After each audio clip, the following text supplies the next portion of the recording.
I want to point out something hopeful about the Bondi shooting, or the aftermath, because the event is horrific. But what's beautiful is last night I was on the social medias, and everywhere there is men, young men, old men, men coming out and not only putting down what happened, calling these men, this father and son who shot these people, cowards, but none of them were calling for violent retribution.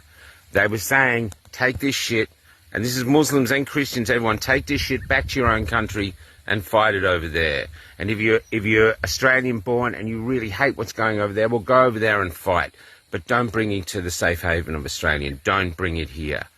This is what I saw men, Australian men, saying on social media last night. But this morning I wake up to Albanese going about, he's not talking Islamic terrorism, he's talking about right-wing extremists. And he's using this opportunity to bring in more control. But let me show you what right-wing extremism looks like. Okay, this happened on the streets in Melbourne when people were protesting about taking the jab. These Australian cops, I don't know who you are, mate, I hope you're really proud of yourself, these were shooting ordinary citizens who just had questions about the jab. I got shot by them. This was the morning of the shrine. This is why we went to the shrine, for a safety, because people like this, there are two of these on the streets, were shooting us. Now, if you came across this and you're protesting because you just have some questions about our freedoms being taken away, would you think this is Australia?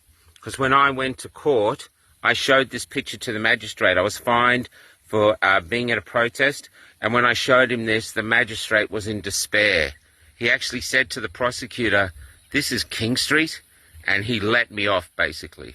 Australians aren't right-wing extremists. There's a group of Australians now, a growing group of Australians, who have serious questions.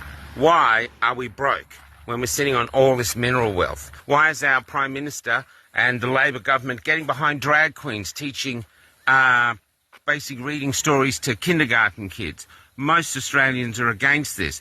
But if you question it, you're a right-wing extremist. Deny climate change. Oh, you're a climate change denier. You're a right-wing extremist climate change denier. Even though Bill Gates, the architect of climate change, or one of the architects, has just come out and said it's not a problem for the foreseeable future. Still, they push it.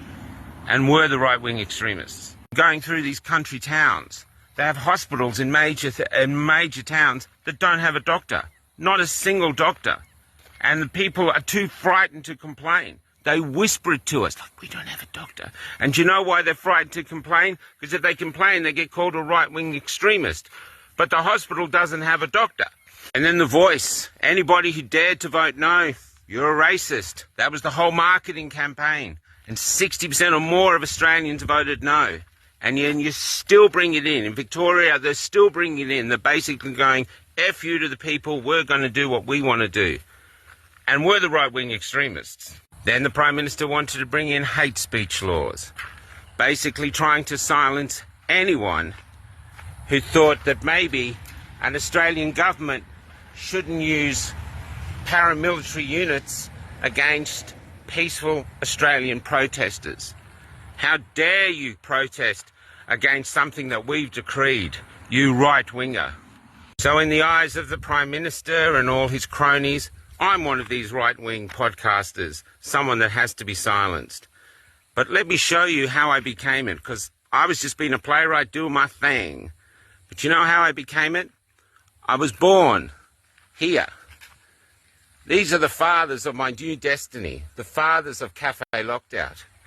But you know who the mother was? That armoured car was down the street. I'd already been shot. I'd been shot in the hand, and I was coming down the street. They were still behind us shooting Australians, and then I came across a news reporter doing a live. It was a young woman. I don't know if she was Channel 9, Channel 10, maybe ABC, I don't know. She had a mask on. Her hand was trembling as she was trying to do the live. The cameraman, he was in tears. He was just looking to me in stunned tears. And that was down the street. They could both see it. It was a Pulitzer Prize winning picture. They could have turned the camera and stopped everything. everything could have stopped. People around Australia would have gone, what, you got an armoured vehicle in the street? Are you kidding? It would have stopped it. And did these reporters go back to Channel 9, Channel 10, ABC and actually report on that? No. You know what they did? They called us right-wing extremists. They went home and they called the people who were running for their lives from these guys, and whoever you are, you portray everything good about Australia and portrayed us as right-wing extremists, and it's still going. It's still going. You have a government who is out of control, who has lost sight of what Australia is, or for some other reason. We did not shoot those people in Bondi. This was Islamic terrorism. And it's not every Muslim. Most Muslims just want to live here in peace. Most Jews want to live here in peace. Most Australians want to live here in peace. This is Islamic terrorism. That's what it is. And you know it. And you know it. And you're just trying to lob us in with it. You are causing more division. As a Prime Minister living, you're scared of climate change and you buy a oceanfront mansion and you're scared of us. You're causing division. That's what you're doing. And you're supposed to be an Australian leader.